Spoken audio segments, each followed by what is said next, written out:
자, 우리 묵상의 시간을 가질 때 첫째로 시간 확보해라, 장소 확보해라. 그 다음에 기도를 시작하고 성경을 읽어라. 어느 때까지요? 내용 파악이 될 때까지.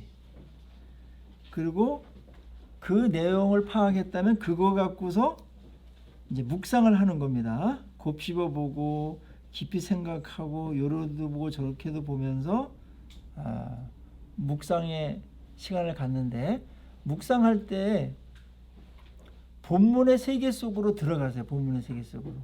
읽는 것에서 본문의 내용이 이렇게 발견되면 본문에서 말하고자 하는 세계가 있거든요.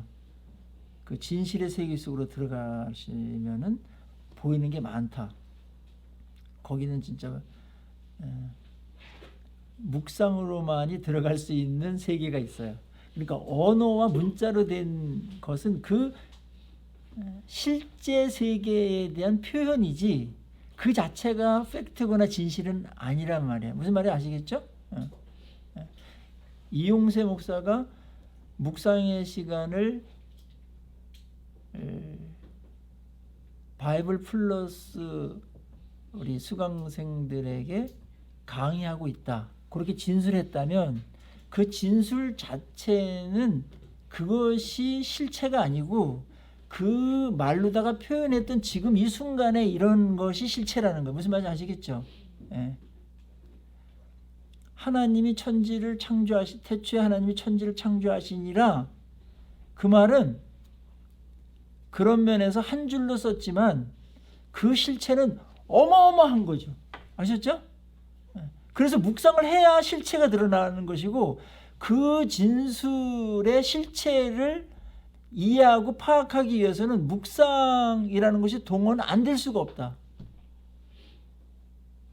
태초라는 것도 시간과 관련돼서 엄청난 신비스러운 것이고, 천, 공간이고, 지, 물질이고요.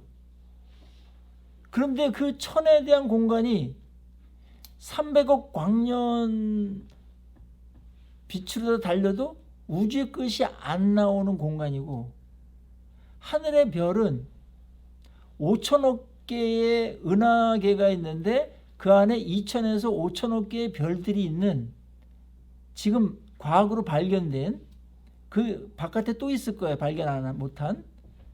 그렇게 광대하고 어마어마한 곳이다. 그게 천 아니라는 한 글자에 들어가 있는 세계다. 아셨죠? 거기에 뭐 대륙권이고 뭐 그다음에 블랙홀이나 이런 걸 다 생략한 거예요. 아셨죠? 천 안에. 그러니 문자가 표현한 거는 얼마나 압축돼 있어요. 억분의 1도 표현 못한 거예요. 무슨 말인지 아시겠죠?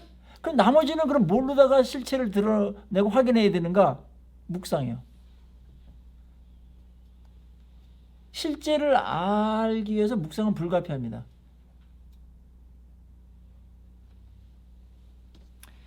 자, 내용을 파악하면 그 실체와 진실과 그 세계를 알기 위해서 그 속에 들어가라. 그 묵상으로다가 그 실체들을 여러분들이 파악하고 그것을 건져내야 됩니다. 빙산의 일각입니다. 빙산의 일각을 많이 쓰시죠. 그 남극이나 북극에 얼음이 있으면은 여기 이만큼 이제 바닷물에서 이게 이제 빙산의 일각이잖아요. 근데 밑에는 어마어마한 산더미 같은 그 얼음덩이가 있단 말이야. 이것만 보고 이까짓 거 하다가 이제 타이타닉 같은 게 이제 파괴되는 거잖아요. 근데 이게 실체란 말이에요. 실체. 에? 성경의 표현은 요만큼 나온 거예요. 알았죠? 이것 갖고 이걸 봐야 되는데 무슨 방법으로 가능해요? 묵상이요. 그럼 묵상이 안 해오는 성경을 진짜 피상적으로 읽는 거라는 거예요. 무슨 아시겠죠? 예. 왜 묵상을 해야 되는가? 성경을 이해하기 위해서라도 묵상은 불가피해요.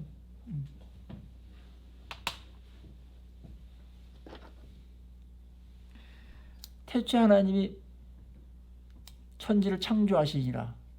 그때 창조 과정이나 창조 순간이나 말씀이 딱 떨어지면 어떤 어마어마한 실체들이 생겨나요. 말씀의 위력이. 우리는 그걸 보지 못했어요. 우리 그거를 실체를 마치 보는 것처럼 있는 거거든요. 있는 건데 못 보는 거죠 우리가. 성경을 그것까지 다 쓰면 막 성경 막 지고 다녀야 될 정도 두꺼운 책이 될 거예요. 근데 성령께서 그거를 묵상할 때 실체를 알려주시고, 실체는 이런 거란다. 그 단어와 그 문장이 표현하고자 했던 거는 이런 세계와 이런 실체와 이런 진실이 있어. 이제 그런 것들을 묵상할 때 알려주시는 것이고, 그걸 우리를 이제 진리 가운데로 인도해 주시고 가르친다, 뭐 이런 내용들로 이제 표현하시는 것입니다. 진짜 성경은 그런 측면에서 묵상이라는 과정을 통과하지 않으면 성경을 사실은 모르는 거죠. 자, 내용을 깊이 묵상해라. 내용을 갖고서 본문으로 들어가라. 거기서 하나님이 어떤 분인가 발견하시고 교훈이 무엇인가를 찾으라. 그게 이제 묵상의 여정 가운데 있는 겁니다. 그리고 묵상을 한 다음에 우리가 적용할 게 있어요. 그 묵상하면서 깨달은 점도 여러분께서 이제 발견한 거 이런 것도 써보시고, 느낀 점, 특별히 느낀 점도 쓰는 거 중요해요. 느낌은 주관적인 반응이에요. 주관적인 반응은 다 다를 수 있어요. 여러분의 상황과 그 다음에 여러분들의 입장과 그런 거와 맞물려 가지고 똑같은 본문을 대하더라도 여러분의 느낀 점은 다 다르고 은혜 받는 부분과 지점도 달라요. 무슨 아시겠죠? 그래서 이 부분이 이제 어려운 건데, 객관적인 진실이 있어요. 그런데 그것이 나에게 부딪혔을 때 내가 반응하는 거는 주관이란 말이에요. 우리는 그것을 적용이라고 말하는 겁니다.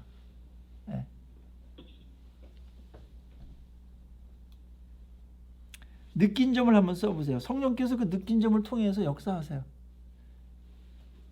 지적으로도 말씀을 역사하시고 깨달음, 파악하는 거, 그 다음에 의지적으로도 이렇게 해야 되겠다라는 의지도 발동시키시고요. 그 다음에 감성적으로도 공감하게 만드세요. 이 공감 능력을 성령께서 주세요. 그렇겠네. 그때 이제 아멘도 나오고 그러는 거거든요. 그거는 말씀을 받아들이겠다라는 표현이기도 하지만 감정적으로 풀려야지 우리는 뭐가 돼요. 사실은 용서도 있잖아요. 어느 부분이 가장 어려워요? 용서해야 되겠다, 용서해야 하는 게 맞지. 지적인 동의는 금방 오죠. 용서해야지, 용서할 거야, 여기까지도 사실 쉽죠? 가장 어려운 게 감정이 어려워요.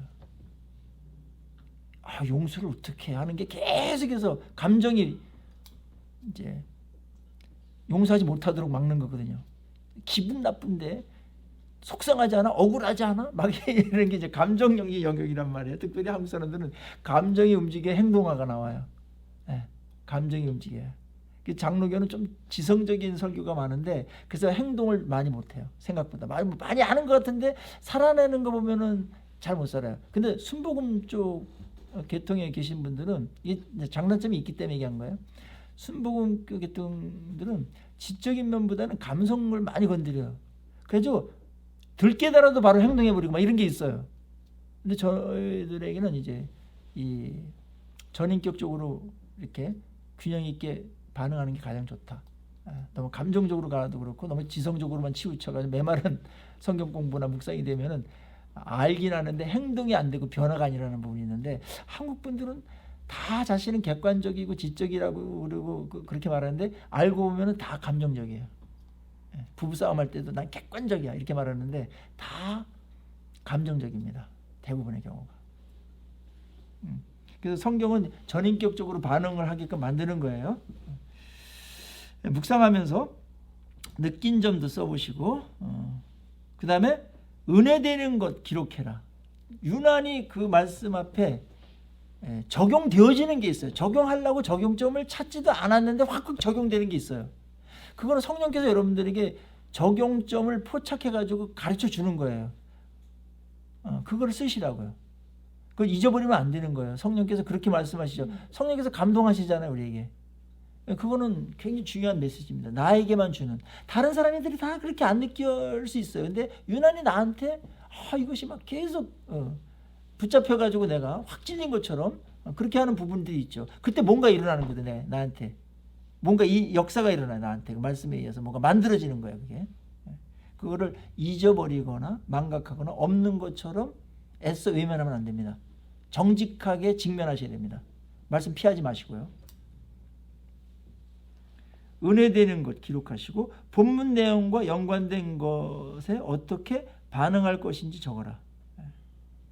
여기서 이제 적용 문제에 있어서 가장 중요한 이제 포인트는 뭐냐면 본문과 나를 만나게 하는 거거든요.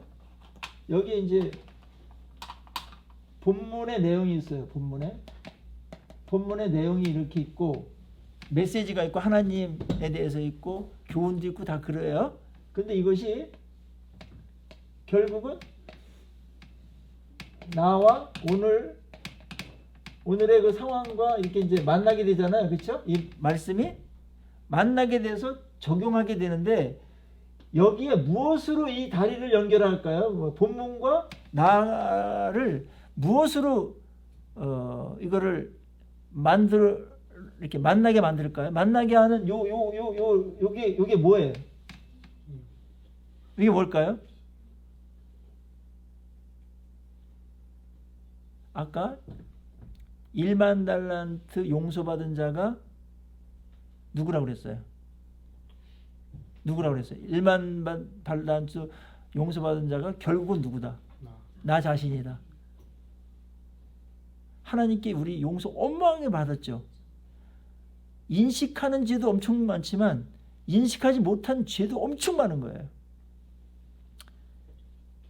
그래서 우리가 1만 달란트 빚졌던 자고 1만 달란트나 되는 어마어마한 죄를 하나님께서 탕감해 주셨죠.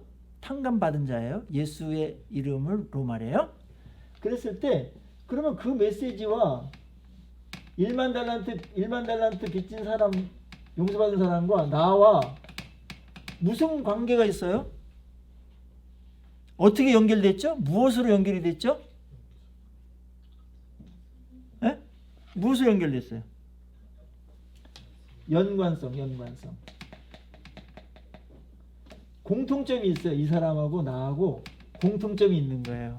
에? 이 공통점 갖고 연결시킨 거야. 알았죠? 그래서 일반 달란트 빚진 자는 결국 나를 두고 하신 말씀이네. 그다음 임금은 하나님인 거는 용서해 주시는 분이니까. 에? 용서해 주는 그 공통점이 있는 거야. 용서해 주시는 분이다. 권세를 갖고 용서해 주시는 분이다. 그러면서 임금과 하나님은 공통 분모가 있는 것이고, 그 다음에 용서해 줬는데 1만 달란트 빚진 자를 용서해 줬는데 그게 결국은 나다. 공통점이 있는 거야. 내가 용서받은 자니까. 그렇게 많은 또 죄를 진 자니까. 그래서 요 연관성, 공통점을 찾아내는 게 적용의 연결고리예요. 그래서 본문의 내용과 나와 연관되는 게 뭐지? 근데 여러분들은 그걸 의식하지도 않고도 바로 연결시킬 수 있어요. 근데 그것을 지금 제가 설명해 내면 여러분들이 이게 이런 연관성과 이런 공통점 때문에 이게 나랑 연결되는 거구나. 이제 그렇게 공감하시면서 받아들이게 돼요. 그거를 받아들이게 돼요. 그 연관성 때문에.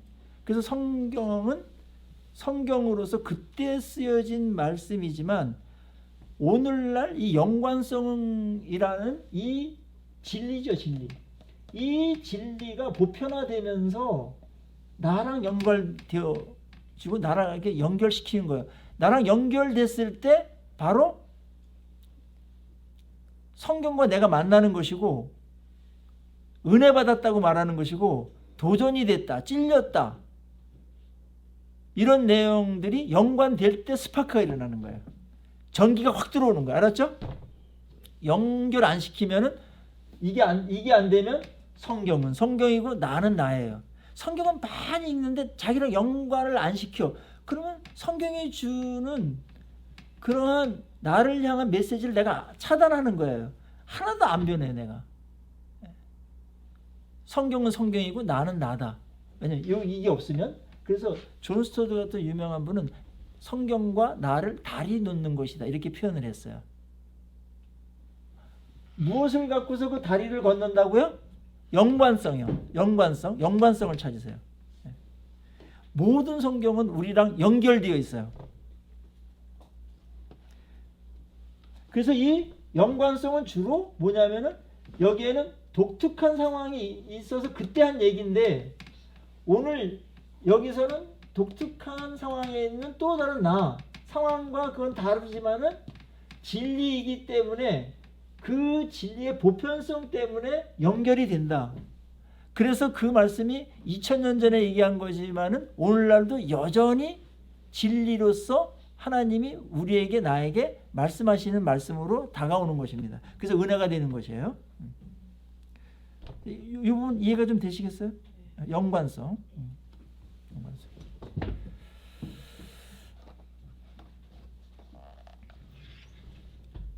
네. 자, 그 다음에는 기도하는 것으로 마무리하는 겁니다. 적용한 내용을 구체적으로 기도하고 마무리한다. 그렇게 돼 있어요. 묵상 방법 다시 한번 조금 더 확장해 보면은 거기에 본문 관찰해라. 본문을 그냥 보는 게 아니고 관찰하는 거예요. 관찰하는 거랑 그냥 보는 거랑은 어떤 차이가 있을까요?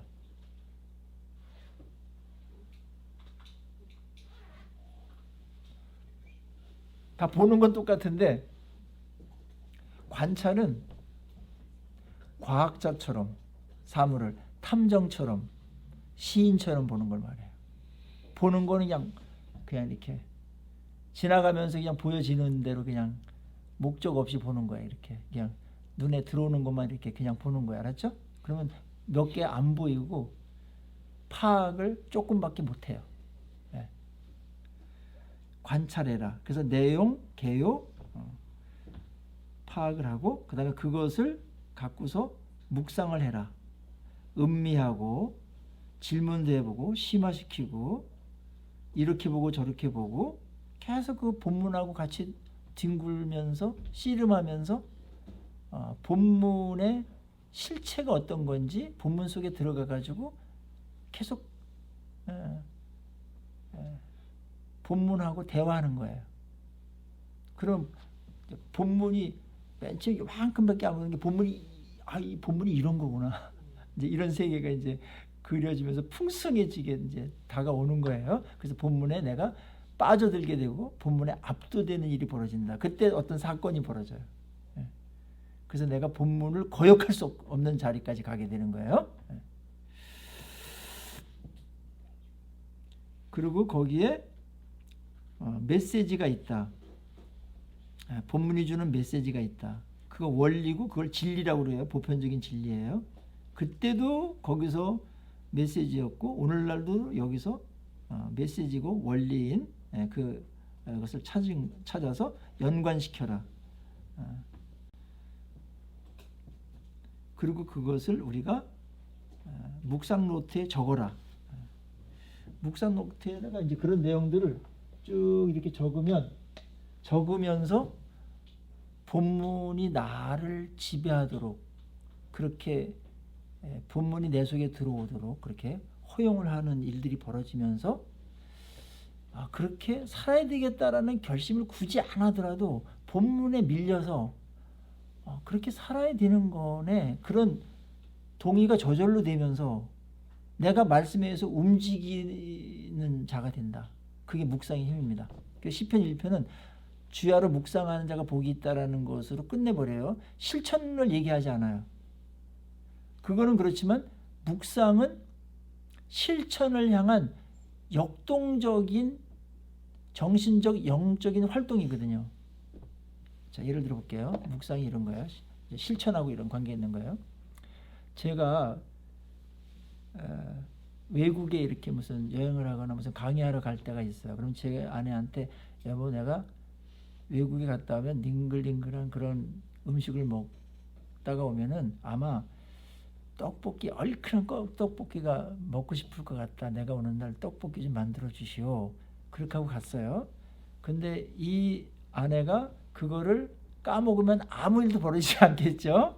근데 그걸 마음에 뒀어요. 거기서부터 이제 묵상해요. 그러면서 올 때가 됐어.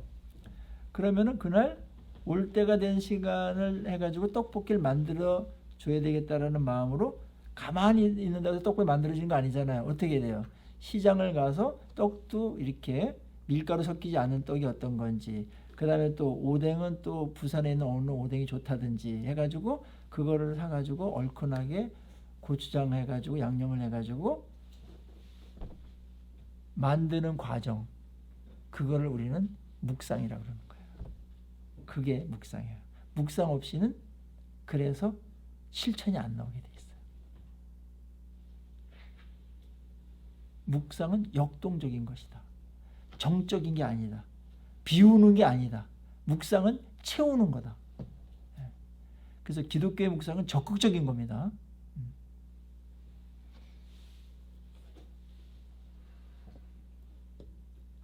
그래서 묵상을 내 거로 만들고 적용하는 그런 것들을 기록을 해라. 기록. 기록하는 거를 여러분들이 조금 습관화시키면 묵상이 굉장히 풍성해지고 자극을 받고 발전해요. 안 쓰는 것보다 쓰는 그런 습관은 맨 처음에 어려워요. 한 줄도 안 나가요. 근데 생각나는 대로 쓰는 거 알았죠? 그러다 보면은 하게 되면 나중에는 나름대로 틀이 생겨요. 그래가지고 쉽게 쓰게 된다니까요. 맨 처음에는 아무거나 쓰세요. 그래서 이번 주 숙제는 뭐냐면 여러분들이 본문을 읽고 묵상한 내용들을 두서 없이 상관없어요. 여기 여백 있죠? 여백에다 꽉 채우는 거예요. 알았죠?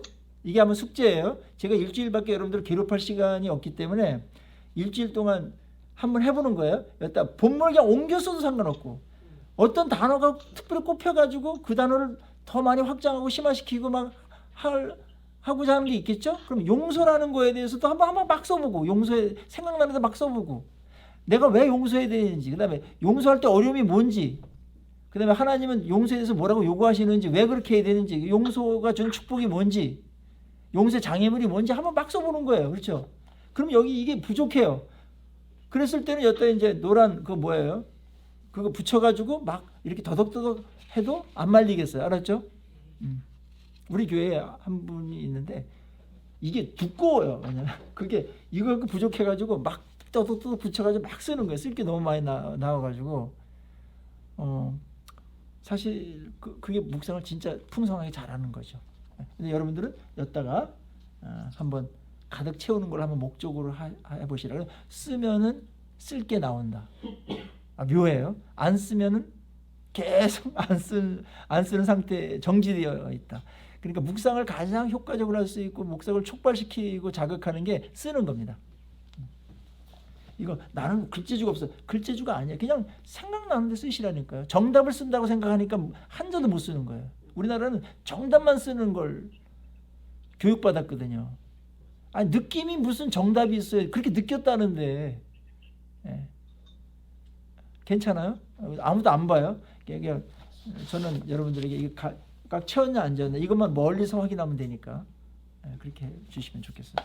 그게 여러분의 묵상을 아주 그 고수가 되게 하는 비법입니다. 기록을 한 것을 갖고서 이제 기도하라. 이 부분이 오늘 여러분들과 같이 나누고 싶은 내용이고요. 특별히 적용을 쓰는데 적용할 거, 적용에 대한 가장 중요한 포인트는 이거예요. 다음 이제 예고편에 지금 말하는 거는 적용 어떻게 해요? 적용이 힘들어요, 사실은. 적용은 손발이 움직이는 것만 말하지 않아요. 다시 말하면 적용은 우리의 전 존재, 전 인격, 우리가 살고 있는 모든 영역, 그게 다 적용의 범위고 대상이다. 조금 더 왜 그런지 가르쳐 드릴게요. 우리에게 죄가 들어오면서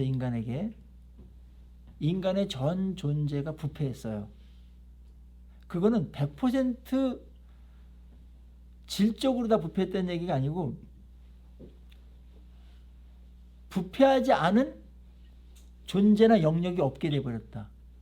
우리의 감정도 죄로다가 망가졌고요. 의지나 지성도 파괴됐고요. 기준이나 관점이나 어떤 이런 것까지도 다 망가졌어요. 영혼도 파괴됐지만 우리의 무의식과 우리의 자존감도 파괴됐어요. 우리의 마음도 죄가 들어오기 전까지는 정말 청결하고 아름다운 마음으로 작동했지만 죄가 들어오면서 더럽혀진 부분도 있고 망가졌어요. 죄는 망가뜨리거든요. 가만히 있지 않고. 자, 그렇다면은 죄로 인해서 오염되거나 망가졌거나 무너진 파괴된 그 모든 것이 우리에게 있는데 이것을 하나님께서는 회복시키려는 의지를 갖고 계신 것이죠. 우리에게. 그래서 일단은 생명도 파괴됐으니까 생명을 살려놓고 생명을 살려놨지만 아직도 파괴된 상태가 많은 상태에서 생명만 사는 거예요. 그래서 긴 여정 동안 말씀을 통해서 성령으로 우리를 하나님의 형상으로 회복시키세요. 그걸 우리는 성화의 과정이라고 그래요. 그래서 구원받은 이후에는 그게 목적이 되는 거예요. 그렇다면 말씀을 적용해야 될 부분은 죄로 인해서 파괴된 모든 영역이 적용의 대상이 될 수밖에 없다. 무슨 말 아시겠죠? 손발로 뭐 누구 용서해야 되고 그것도 적용이지만 뭐 전도하러 뛰어다녀야 되고 뭐 봉사해야 되고 이것만 적용의 순종이 아니고 순종은 훨씬 더 그거보다 광범위하고 더 중요한 게 많다. 관점이 왜곡돼서 삐딱하게 보고 제대로 못 봐요. 하나님도 몰라봐요. 관점을 회복시키는 거, 사물을 정확하게 보는 거, 기준과 세계관 이런 것들을 왜곡된 거를 바로잡게 해주는 거, 이거는 어떤 하나의 행동보다도 엄청난 변화예요. 그거를 바로잡는 것이 다 순종이고 적용이다. 그게 고쳐나갈 때 하나님 우리가 성숙한 걸 보고 기뻐하신다. 그러니까 적용을 너무 손발만 뛰어다니고 이렇게 생각하죠. 그러면 여러분들 큐티할수록 엄청나게 부담만 들어, 심지어 부담만 커져요. 어디서 그렇게 그걸 했는지 이때까지 그렇게 율법적인 적용밖에 안 돼요. 그렇게 하지 마시고 어떤 거는 그냥 마음에 불안한 마음이 있었는데 말씀도 두려워하지 말라. 하나님을 생각하다 보니까 하나님 광대하심 생각하다 보니까 문제보다 하나님이 크셔. 그래서 뭐 괜히 쓸데없는 걱정했네 하면서 이제 불안감이 사라졌어요. 그거는 순종을 100% 잘한 거예요. 무슨 말인지 아시겠죠? 쉽게. 그리고 어떤 거는 아까 하나님께서 나를 1만 달란트 빚진 자였는데 날 용서해 줬다. 그게 과장이 아니에요. 가정으로 그렇게 한 것도 아니에요. 그거보다 사실 1만 달란트보다 더 많으면 많아지 적지 않아요. 그랬을 때 나 자신을 발견하고 내가 이런 자였네요. 나는 괜찮은 사람인 줄 알았는데 이런 자였네요. 제가. 그렇게 자신을 인식하는 것도 엄청나게 적용을 잘하고 엄청난 깨달음이에요. 주제 파악을 한 거니까 엄청나게 그건 하나님 기뻐하실 발견이에요. 그것도 다 적용이고 순종이다. 아셨죠? 네. 광범위하게 보셔야 돼요. 이 부분을 안 하고 손발만 움직이라니까 못하는 거예요. 그건 결국 실패하게 돼 있어요. 이 부분이 변화되지 않고 손발로 움직이는 건 실패하게 돼 있어요. 해도 또 죄성이 남아있어가지고 나는 잘하는데 니들은 뭐하냐 해서 자기 의에 빠져가지고 또 다른 추가적인 죄를 짓는다. 교만해지고 잘난 척하고. 그거는 성화가 아니죠. 적용은 하나님의 형상을 회복하는 기나긴 여정입니다. 그 범위는 죄로다가 오염된 광범위한 그 모든 것들이 적용의 대상이 됩니다. 그래서 묵상을 주야로 많이 할수록 그 기간은 조금은 단축되겠죠. 더 빨리 성숙하겠죠. 적용의 범위만 우리가 알더라도 적용에 대해서 홀가분한 생각이 들고 적용을 할 때 무엇을 행동해야만 된다 그런 것이 아니고 원론적인 것으로 하나님 날 구원하셨다 그랬을 때 구원에 대한 감사와 감격과 그런 것이 좀 깊어지고 더 확신에 갖게 되고 그것이 자기 정체성까지 연결돼 나는 하나님의 자녀구나. 누가 뭐래도 하나님의 자녀구나. 내가 지금 아무것도 아닌 것처럼 세상에서 무실당하지만 내가 하나님의 자녀라는 신분이구나. 그걸 생각하면서 자긍심이 생기고 이랬다면 그거는 순종을 엄청나게 잘한 것이고 적용을 100점 이상으로 잘한 겁니다. 아셨죠? 네. 자, 다음 시간에는 묵상의 꽃이라고 하는 적용에 대해서 같이 말씀을 나누고자 합니다. 기대하셔도 좋습니다. 오늘 강의 여기까지 마칠게요. 네, 수고하셨습니다. 네, 네.